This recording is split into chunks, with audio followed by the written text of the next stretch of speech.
Hello everyone, स्वागत है आपका अपना।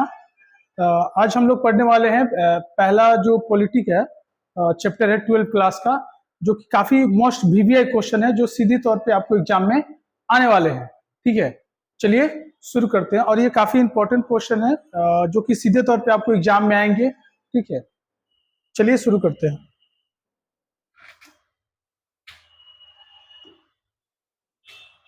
जितने सारे क्वेश्चन आपको मिल रहे हैं, इसके अलावा आपको और भी एक्स्ट्रा मटेरियल आपको चाहिए तो वीडियो के डिस्क्रिप्शन में हम लोग के चैनल का आपको ऐप मिलेगा। ठीक है, वहां से ऐप को डाउनलोड कर ले, जिसका नाम है परीक्षापुर।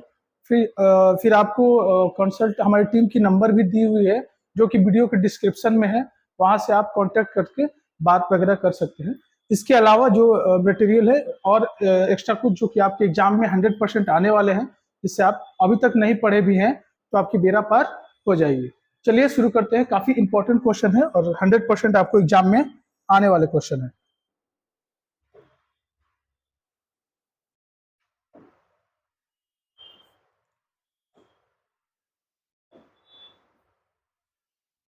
चलिए, पहला जो हम लोग का क्वेश्चन है, पहला क्वेश्चन है भाषा नीति क्या है।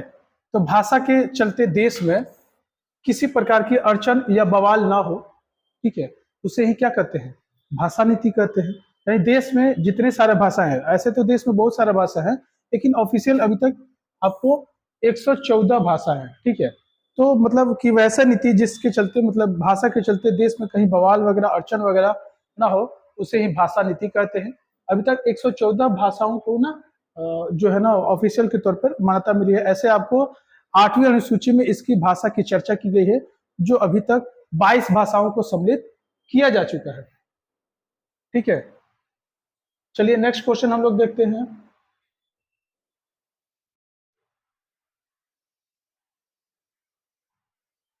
नेक्स्ट क्वेश्चन है आपको, शिक्षा विषय संविधान की किस सूची में आती है। जो शिक्षा जो है वो संविधान की कौन सी सूची में आती है। वैसे आपको बता दें कि जो संविधान में हो ना, विषयों की संख्या 3 सूची होती है। कौन कौन होती है? तो एक होती है आपको संघ सूची, फिर होती है आपको राज्य सूची, और तीसरी होती है आपको समवर्ती सूची। यानी सूचियों की संख्या संविधान में कितनी है? तो आपको 3 है। पहला है संघ सूची, राज्य सूची और समवर्ती सूची। संघ सूची में वैसा इसमें जितने सारे नियम कानून बनते हैं वो आपको केंद्र सरकार के पास ऑथराइज होती है। यानी वैसा कानून जो सीधे सीधे केंद्र सरकार बनाती है उसे बोलते हैं हम लोग संघ सूची। राज्य सूची वैसा कानून जिसे सिर्फ राज्य सरकार बनाती है उसे राज्य सूची कहते हैं। और एक होती है आपको समवर्ती सूची, जो कि केंद्र और राज्य दोनों मिलकर के उस पर कानून बनाते हैं। संघ सूची में अभी वर्तमान में आपको 100 है, विषयों की संख्या 100 है। और राज्य सूची में पहले आपको 66 थी, इन प्रेजेंट में आपको वर्तमान में 61 है। और समवर्ती सूची में 47 थी, जो कि अभी आपको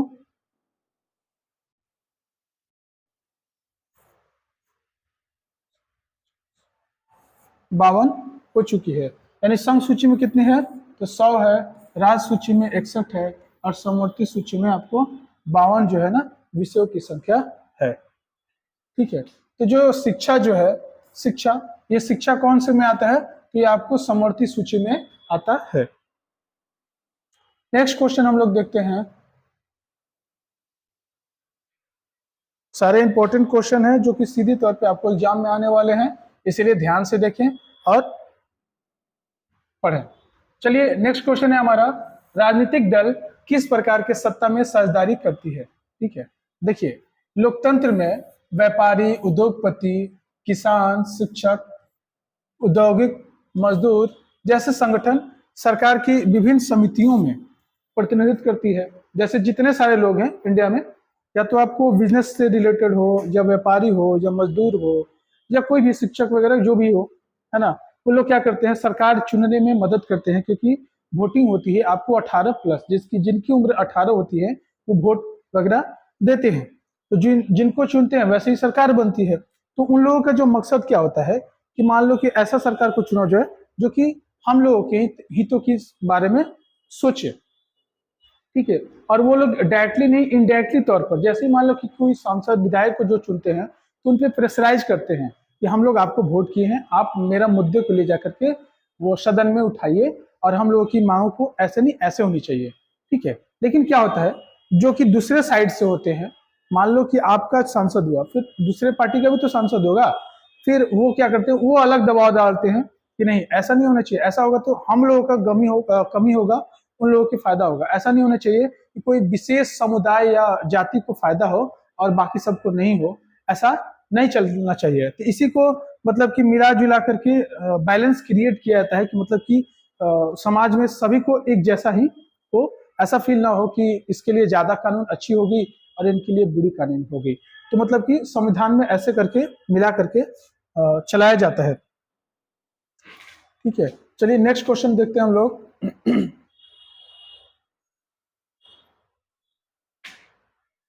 चलिए नेक्स्ट क्वेश्चन है आपको, किसी राज्य के राज्यपाल की नियुक्ति कौन करता है, ठीक है, तथा उनका कार्यकाल क्या होता है। तो देखिए राज्यपाल की नियुक्ति आपको राष्ट्रपति करते हैं, ठीक है। राज्यपाल का जो पद है वो अनुच्छेद 152 में है, लेकिन राष्ट्रपति नियुक्ति करते हैं अनुच्छेद अनुच्छेद कितना के तहत, राज्यपाल की नियुक्ति होती है अनुच्छेद 155 के तहत। कौन नियुक्ति करता है, तो ये आपको भारत के राष्ट्रपति नियुक्ति करते हैं। इनका जो कार्यकाल होता है वो आपको 5 साल के लिए होता है, लेकिन ऐसा नहीं है कि मतलब 5 साल के लिए, वो बीच में अपना त्याग पत्र भी दे सकते हैं, इनकी या उनको हटाया भी जा सकता है, ठीक है।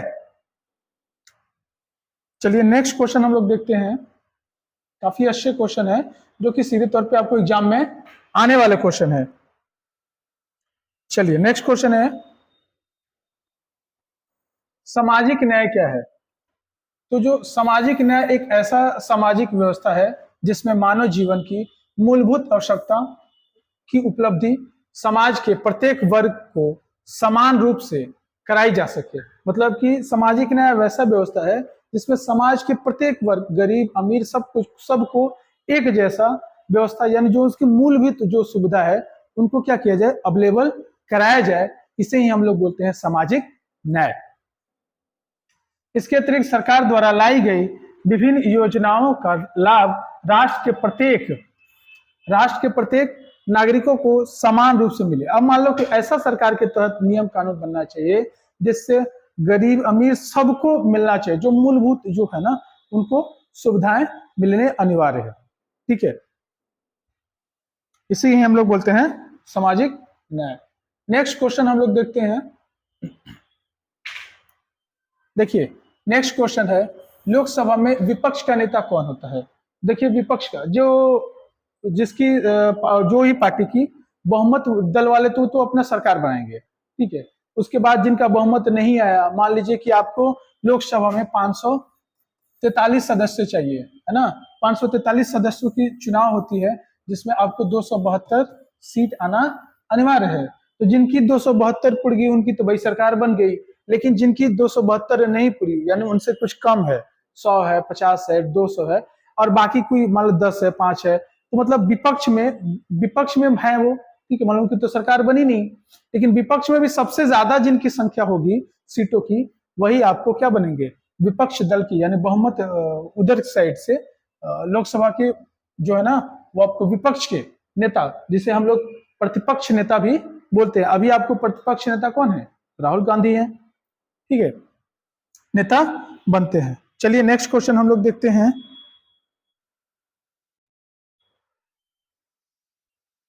नेक्स्ट क्वेश्चन है, विश्व स्वास्थ्य संगठन की प्रमुख कार्यों को लिखे।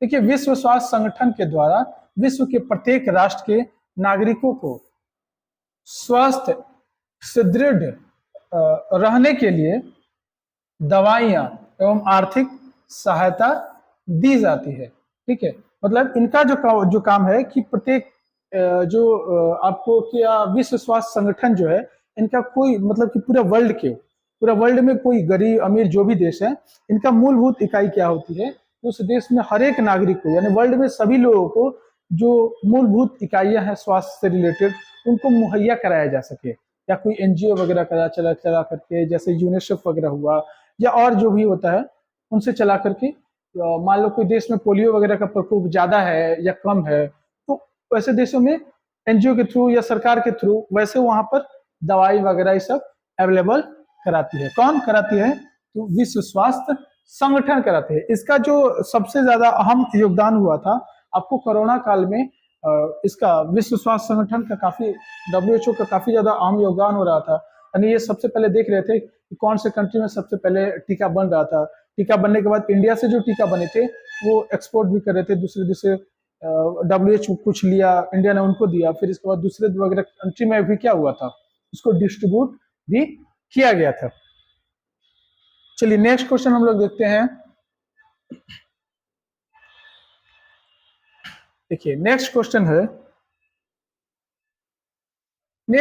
है विविधता में एकता से आप क्या समझते हैं? तो विविधता में एकता लोकतंत्र की स्वाभाविक गुण है, ठीक है। यानी विविधता में एकता लोकतंत्र की कैसी गुण है? तो एक स्वाभाविक गुण है। विविधता में एकता भारत की लोकतांत्रिक व्यवस्था का एक खास और विशेषता है जो कि सभी जगह नहीं है। क्या है विशेषता? यहाँ पे बहुत सारे लोग बहुत से धर्म से जुड़े हैं, बहुत से जाति से लोग जुड़े हैं, बहुत से पंथ से जुड़े हैं, लेकिन फिर भी भारत में, हम लोग के देश में कुछ भी ऐसी घटना घट जाए या कोई विपदा आ गई तो सभी लोग ये धर्म जाति वगैरह सब भूल करके सभी लोग क्या हो जाते हैं, इकट्ठा हो जाते हैं और राष्ट्र के प्रति क्या होते हैं, समर्पित हो जाते हैं, है ना। इसे ही हम लोग क्या करते हैं, विविधता में एकता कहते हैं, जो कि हमारे देश में काफी अच्छी है, आदर्श मानी जाती है। चलिए नेक्स्ट क्वेश्चन हम लोग देखते हैं। नेक्स्ट क्वेश्चन है ग्राम सभा क्या है? तो देखिए ग्राम सभा जो होता है ना वो ग्राम पंचायत में होती है, पंचायत में, और पंचायत का जो मुखिया होते हैं उनके थ्रू क्या होती है कि कोई भी विशेष ग्रामीण इलाका से रिलेटेड कोई मुद्दा वगैरह हो करती है तो उनके लिए एक बैठक बुलाई जाती है, जो महीना में एक बार होती है, मंथ में, या 2 बार भी बुलाया जा सकता है, ठीक है। उसमें मुखिया होते हैं, सरपंच होते हैं, वार्ड सदस्य होते हैं और ग्रामीण लोग भी इकट्ठा होते हैं, और जो उनका ग्रामीण से रिलेटेड कोई जो मुद्दा होता है उस पर वो लोग बहस वगैरह करते हैं। चलिए नेक्स्ट क्वेश्चन हम लोग देखते हैं।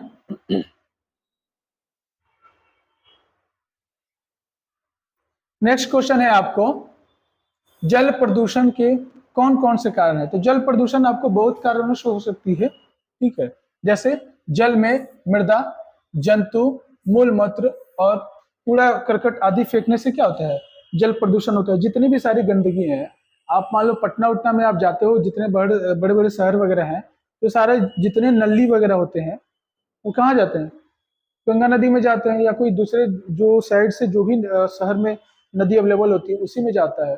तो ज्यादातर जो विकसित कंट्री है या इंडिया में भी वैसे कहीं कुछ कुछ इलाके हैं जहां पर उस नली के जो पानी होती है उसको प्यूरिफाई करके, मतलब कुछ हद तक साफ करके ही उसमें डाला जाता है, नहीं तो कहीं कहीं सीधे सीधे ऐसी गंदगी डाल दिया जाता है। इससे क्या होता है, जल प्रदूषण हो रहा है, उसके अंदर जितने सारे जीव जंतु हैं वो भी मरती हैं, उसमें ऑक्सीजन की मात्रा कम होती जाती है, ठीक है। और आपको औद्योगिक जो भी कल कारखाने हैं उनकी जो अवशिष्ट गंदगी जो होती है वो सीधे तौर पे क्या कर देता है, सब वो नदी वगैरह में प्रवाहित कर देता है, जिससे क्या होता है, जल प्रदूषण होता है। अब आणविक तथा नाभिकीय ऊर्जा से जो भी रेडिएशन वगैरह के अवशिष्ट जो होते हैं, मान लो कि परमाणु भट्टी लगी है जिससे बिजली बनती है, उसका जो अवशिष्ट है, जो बचा हुआ भाग है, उसको आप नदी वगैरह में या तालाब वगैरह में डाल देते हैं, इससे भी क्या होती है, जल प्रदूषण होती है। और क्या होती है, तो वर्षा के जल के साथ फसलों के पर डाले गए कीटनाशक पदार्थ जो मिट्टी से क्या होती है, देखिए जो हम लोग भी खेती वगैरह होती है तो ज्यादातर लोग क्या करते हैं, कीटनाशक वगैरह यूज कर लेते हैं। जैसे बारिश वगैरह अच्छी खासी होती भी है तो बारिश ज्यादा होगी तो क्या होगी, वो बह कर जाती है नदी वगैरह में या तालाब वगैरह में, तो कीटनाशक वगैरह भी अपने साथ वो क्या करती है, लेकर जाती है, जिससे नदी या तालाब क्या होते हैं, प्रदूषित होते हैं, ठीक है। चलिए नेक्स्ट क्वेश्चन हम लोग देखते हैं। नेक्स्ट क्वेश्चन है केंद्र शासित राज्य क्या होता है? देखिए भारत में ना 2 तरीके से राज होती है, एक होता है पूर्ण राज और एक होता है केंद्र शासित राज। पूर्ण राज मतलब जहां पर मुख्यमंत्री वगैरह हो और वहां पे मुख्यमंत्री का ही सब कुछ चलता हो, ठीक है, विधानसभा चुनाव वगैरह सब कुछ होते हैं। और एक आपको होता है केंद्र शासित प्रदेश, जैसे कि 28 राज्य और 8 केंद्र शासित प्रदेश हैं हमारे देश में। तो आपको 28 राज्य में जहां पर इलेक्शन वगैरह होते हैं, विधिवत रूप से आपको मुख्यमंत्री वगैरह बनते हैं, है ना, ठीक है, वो अपने तरीके से राज्य को चलाते हैं। और जो 8 केंद्र शासित प्रदेश है उसमें आपको 2 को छोड़ करके, है ना, दिल्ली और लक्षद्वीप वगैरह को छोड़ करके, जहां पर आपको जितने सारे हैं केंद्र शासित प्रदेश, वहां पे उनको शासन करने के लिए केंद्र शासित करता है। तो वहां पर उपराज्यपाल की नियुक्ति होती है जिसे हम लोग बोलते हैं एलजी। जैसे दिल्ली वगैरह में भी है। मान लो कि जहां पर विधानसभा चुनाव होती भी है, जैसे जम्मू कश्मीर में आपको जैसे हाल फिलहाल बना है, तो वहां पे भी चुनाव होने वाला भी है। तो वहां पे जो एलजी है, तो आपको मुख्यमंत्री बनेंगे भी तो उनको सब कुछ प्रभार नहीं दिया जाता, उनको प्रशासनिक और कुछ जो इकाइयां होती हैं उनको छोड़ करके सारे उनको प्रभार दे दिया जाता है। जैसे दिल्ली वगैरह में क्या है, दिल्ली भी केंद्र शासित प्रदेश है और देश की राजधानी भी है, लेकिन वहां पर मुख्यमंत्री है, ठीक है, तो उनको सारे अधिकार दिए गए हैं, लेकिन जो पुलिस प्रशासन है वो उनको नहीं दिया गया, उनको दिया गया एलजी को दिया गया है, ठीक है, जिसे हम लोग बोलते हैं उपराज्यपाल। वो लोग शासित करते हैं और वो सीधे किसके थ्रू होता है, तो केंद्र सरकार के थ्रू होता है। नेक्स्ट क्वेश्चन हम लोग देखते हैं। देखिए नेक्स्ट क्वेश्चन है, सामूहिक सुरक्षा से आप क्या समझते हैं। देखिए सामूहिक मतलब होता है इकट्ठे, है ना, तो सामूहिक वर्ग को खतरे या आजादी सामूहिक सुरक्षा है। यानी सामूहिक वर्ग को मतलब बहुत सारे लोग जो हैं जो समूह में हैं उनकी सुरक्षा दी जाती है, उसी को बोलते हैं सामूहिक सुरक्षा।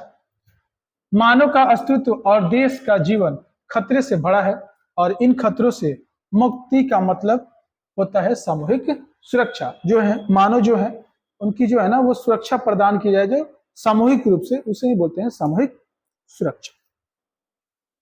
नेक्स्ट क्वेश्चन हम लोग देखते हैं।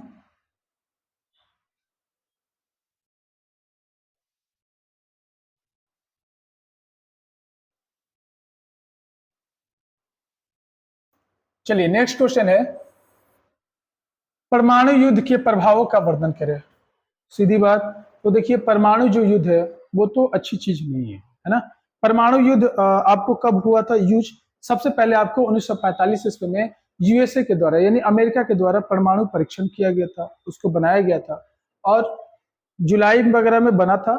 और आपको उसको क्या किया गया था, तो 6 अगस्त और 9 अगस्त को जैसे सेकेंड वर्ल्ड वॉर चल रहा था तो उसी में उसको यूज भी कर दिया। कहाँ पे, तो आपको नागासाकी और हिरोशिमा जो कि जापान में है, 6 अगस्त और 9 अगस्त 1945 को अमेरिका के द्वारा यूज कर दिया गया। इससे आज तक भी वहां पर जो बच्चे वगैरह जन्म लेते हैं तो वो विकलांग होते हैं, है ना, ये काफी ज्यादा खराब स्थिति है, ठीक है, ये नहीं होनी चाहिए। तो जितने सारे देश के पास है, अभी तो ज्यादातर देश के पास नहीं, कुछ गिने चुने देशों के पास अभी भी है, ठीक है। इसके लिए एक संयुक्त राष्ट्र के द्वारा एक बनाया गया है, एक आपको एक कमेटी बनाया गया है जो इसकी निगरानी वगैरह करती है, ठीक है, इसका मिसयूज ना हो सके, क्योंकि परमाणु बम गिरा देना मतलब पूरा विध्वंस हो जाता है। नेक्स्ट हम लोग देखते हैं। नेक्स्ट क्वेश्चन है आपको, एक दलीय प्रभुत्व का अर्थ क्या होता है।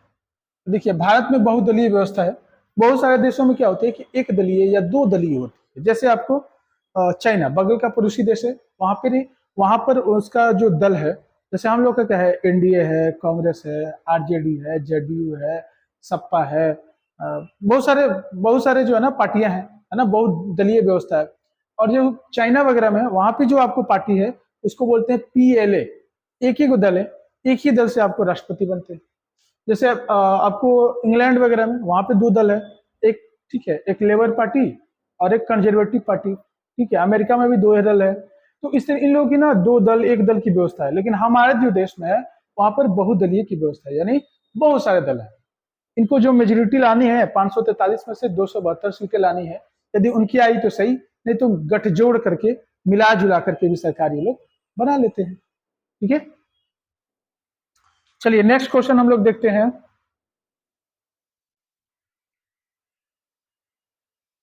नेक्स्ट क्वेश्चन है, भारत में निर्वाचन का उत्तरदायित्व किस पर है ना।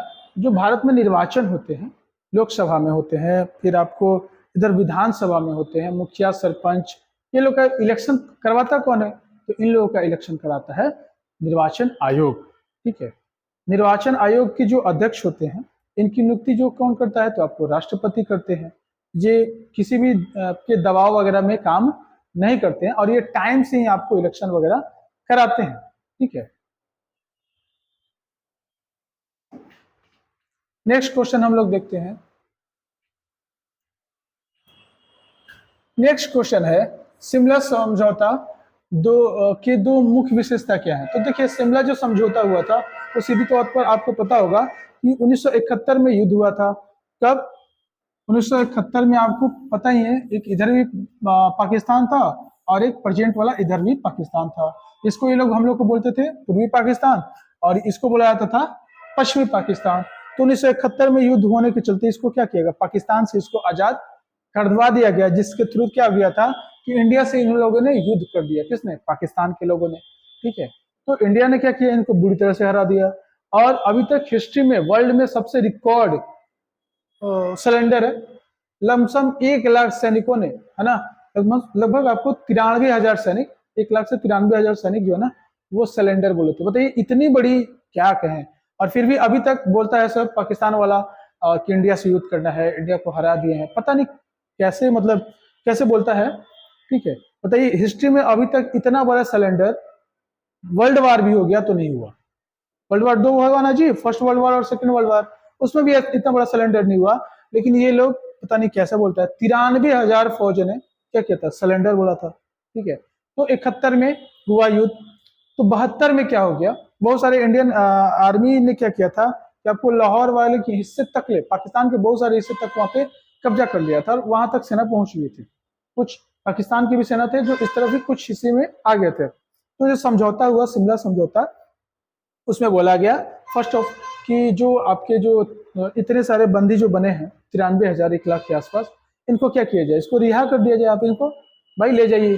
दूसरी, जो भी इंडियन आर्मी ने जो भी पाकिस्तान के हिस्से वाले को कब्जा कर लिया है या थोड़ा बहुत पाकिस्तान के सैनिक भी इधर आ गए, ये क्या कर दे, वापिस अपने लाइन ऑफ जो कंट्रोल है उसके अंदर चले जाए। मेन मुद्दा आपको यही था। नेक्स्ट क्वेश्चन हम लोग देखते हैं। देखिए नेक्स्ट क्वेश्चन है, कोलंबो योजना पर संक्षिप्त टिप्पणी लिखें। हुआ यूं था कि 1962 में भारत और चीन के बीच युद्ध हुआ, जिसमें चीन क्या हुआ, जीत गया और भारत हार गया था। तो इसको मामले को सुलझाने के लिए कोलंबो में, है ना, कोलंबो में एक योजना बनाई गई थी। ठीक है। और इनको मतलब उसमें कौन कौन लिए थे, तो 6 अफ्रीकी एशियाई देशों ने मिलकर भारत और चीन के बीच मतलब समझौते के तौर पर काम करवाया था, पेशकश की थी। ठीक है। इसमें तत्कालिक मौजूद स्थिति का रखा गया था कि जो भी आपका जो है ना, उसमें लिखा गया कि पश्चिमी क्षेत्र पर आप 0 किलोमीटर पीछे हट जाइए और जो पूर्वी जो इलाका है, पूर्वी क्षेत्र है, पूर्वी क्षेत्र यथास्थिति रहेगी। ठीक है। इन लोगों ने बोला कि ऐसा करते हैं कि आपके साथ तो युद्ध वगैरह हो गया, जो होना था तो हो गया, जो पश्चिमी इलाका है उसमें आप 0 डिग्री क्या कीजिए, मतलब 0 किलोमीटर पीछे हट जाइए और पूर्वी जो इलाका है यथास्थिति आप मान लो जितना जीत गए हैं या जितना कब्जा कर लिए हैं वही आपका हो जाएगा। तो फिर भी चाइना ने क्या बोला, इसको हम नहीं मानते हैं। अभी तक भी क्या बोलता है सर, नहीं मानते हैं। वैसे भारत और चाइना के बीच जो समझौता हुआ था, एक हुआ था पंचशील, पंचशील पंचशील समझौता हुआ था। ये कब हुआ था, तो 1954 में आपको ये समझौता हुआ था। इसको भी चाइना क्या करता है, हम मानवे नहीं करते हैं इसको। ठीक है। तो चाइना इसको नहीं मानता है, इसी के चलते 1962 में क्या हो गया था, युद्ध भी हुआ था। चलिए नेक्स्ट क्वेश्चन हम लोग देखते हैं।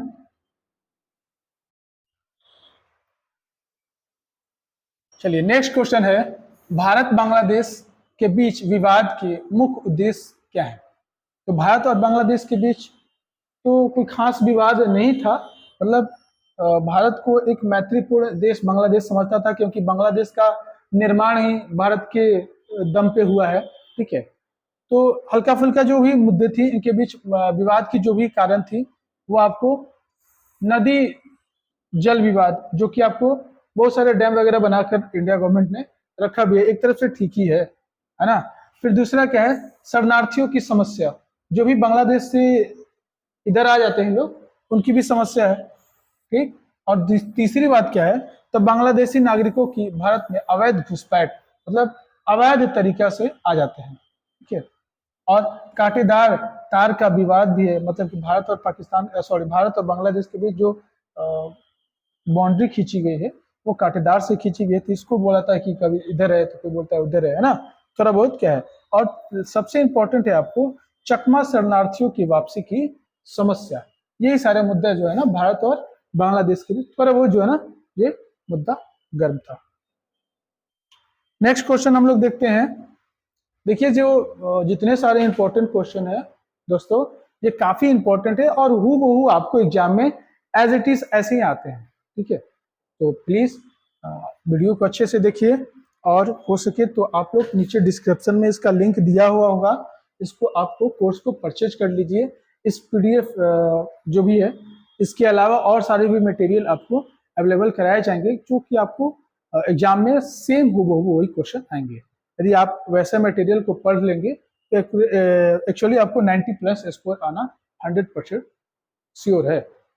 चलिए, अभी भी ज़्यादा देर नहीं है, जिन दोस्तों ने अभी तक कोई पढ़ाई वगैरह नहीं की है, ये कोर्स को परचेज कर ले और पढ़ाई में जुड़ जाए।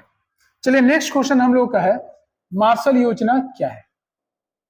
तो यह योजना जो है, मार्शल योजना, यह अमेरिका के विदेश मंत्री के नाम पर रखा गया है। ठीक है, अमेरिका के विदेश मंत्री के नाम पर ही इसको रखा गया है। इस योजना के फलस्वरूप बहुत से कम समय में यूरोपीय देश, ऐसा हुआ था कि मतलब कि वर्ल्ड वार हुई थी, फिर इसके बाद क्या हुआ, शीत युद्ध का दौर चालू हो गया। शीत युद्ध आपको कब से कब चला था, तो 1945 से लेकर के 1991 तक चला था। इसमें बहुत सारे प्रतिबंध लग कि भाई आपके साथ, इसके साथ आपको व्यापार नहीं करना है, नहीं तो हम मेरे खिलाफ हो जाइएगा, आप उसके साथ रहिएगा तो हम ऐसे करेंगे। मतलब शीत युद्ध का दौर, युद्ध नहीं हो रहा था, मतलब शीत युद्ध का दौर, जिससे व्यापार वगैरह काफी घटी हुई थी। जैसे 91 जो समाप्त हुआ, यानी यूएसएसआर टूट गई, शीत युद्ध का दौर समाप्त हुआ, तो इन लोगों ने क्या बनाया, एक योजना बनाया कि मान लो कि जो पश्चिमी देश हैं ये तो बहुत सारे पीछे रह गए ना, तो इनको लाइन पे लाने के लिए, मतलब उस कैटेगरी में खड़ी करने के लिए मार्शल योजना बनाया गया था, जिससे क्या हुआ कि इनकी अर्थव्यवस्था काफी तेजी से सुधरी। नेक्स्ट क्वेश्चन हम लोग देखते हैं।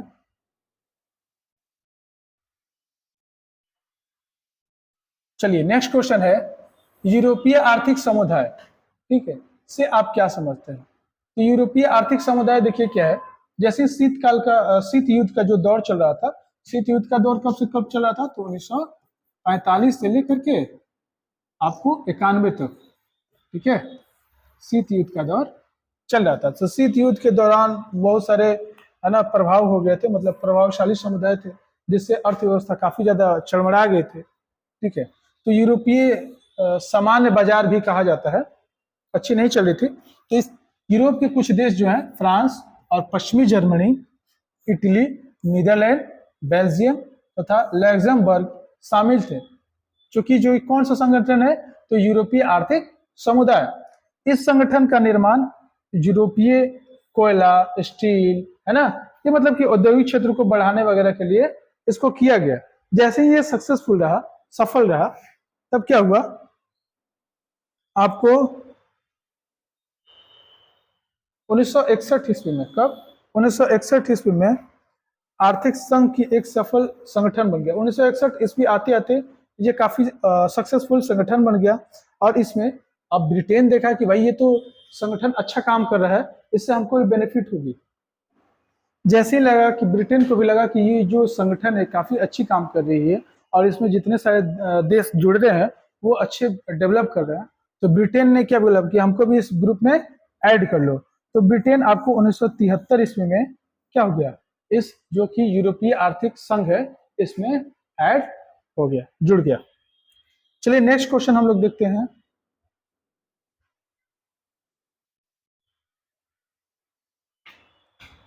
नेक्स्ट क्वेश्चन है, यूरोपीय संघ के झंडे का संक्षिप्त परिचय दीजिए।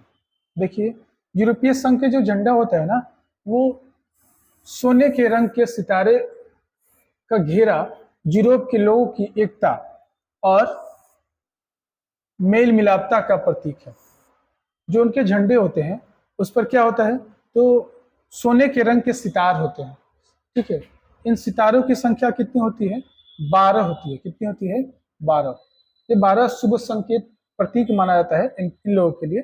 ठीक है, ये पारंपरिक रूप से पूर्णता, समग्रता, एकता का प्रतीक भी माना जाता है। जो कि इनका झंडा जो होता है, उस झंडे में आपको सुनहरे रंग के, आपको यानी गोल्डन कलर के, उसमें 12 को ना स्टार होते हैं। ठीक है, जो कि शुभ माना जाता है। किन के लिए, यूरोपीय संघ के लिए। नेक्स्ट क्वेश्चन हम लोग देखते हैं। नेक्स्ट क्वेश्चन है,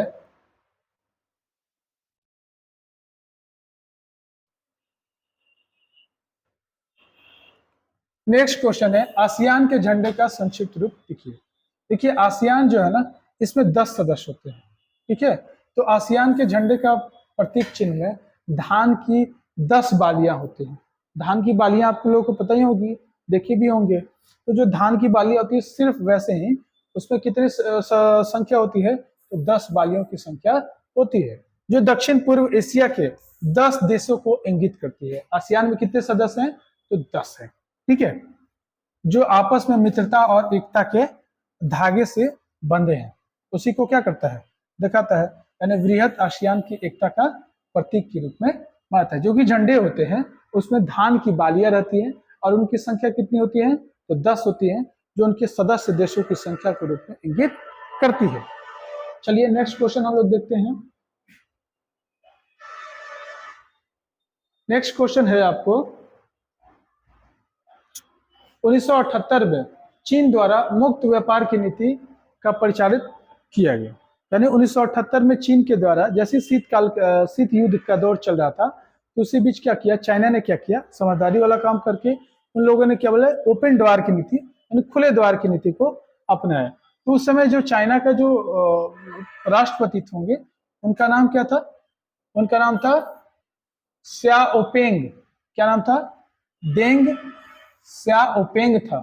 ठीक है, जिन्होंने क्या लाया था, तो ओपन द्वार की नीति, जिसे हम लोग मुक्त द्वार कहते हैं। इस द्वार में क्या, इस नीति में क्या किया गया था कि चीन के द्वारा अद्भुत प्रगति किया गया। यानी जो भी बाहरी देश की कंपनी वगैरह हैं, उनको बोला गया कि आप मेरे देश में आइए, टैक्स वगैरह जो है ना, सीमा शुल्क वगैरह, ये सब काफी कम लगेगा या ना के बराबर लगेगा।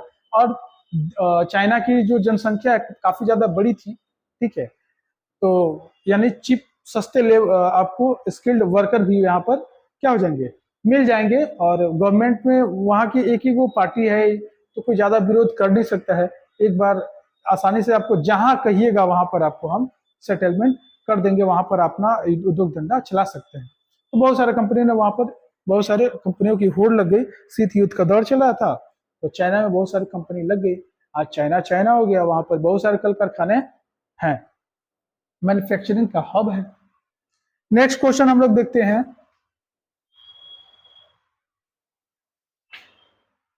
नेक्स्ट क्वेश्चन है, आसियान 10 देशों की संख्या है, अभी बताए थे।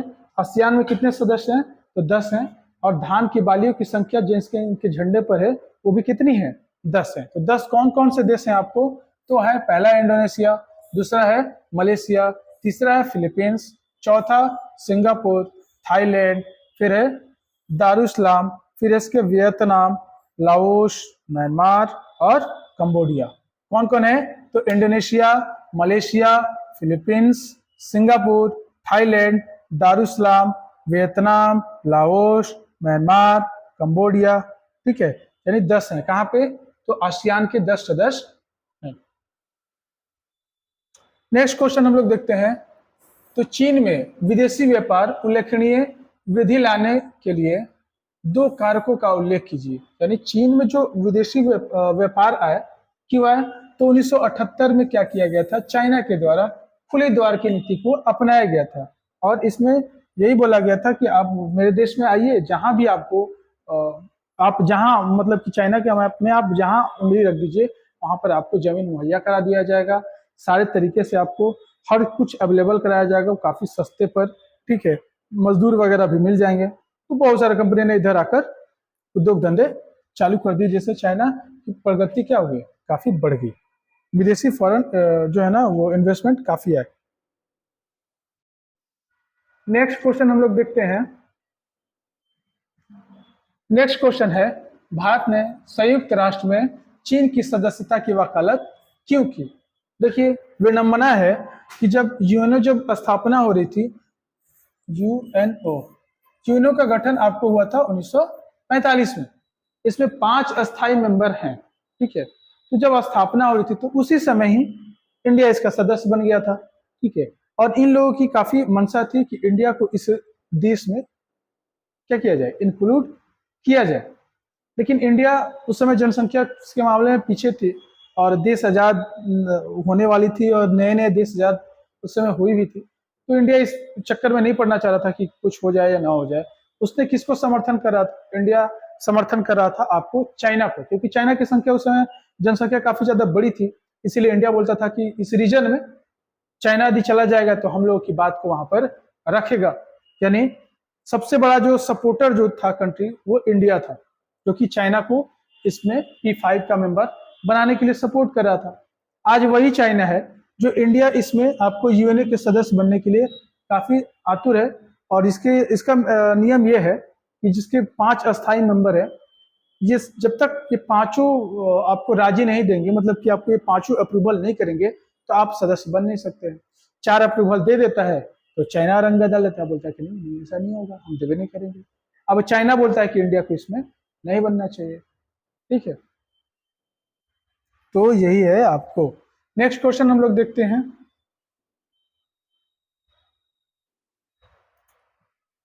नेक्स्ट क्वेश्चन है, राजीव गांधी का संक्षिप्त परिचय दीजिए। तो राजीव गांधी आपको पता ही है, राजीव गांधी फिरोज गांधी और इंदिरा गांधी के संतान थे। इंदिरा गांधी की 2 संतान थे, एक आपको संजय गांधी और दूसरा राजीव गांधी।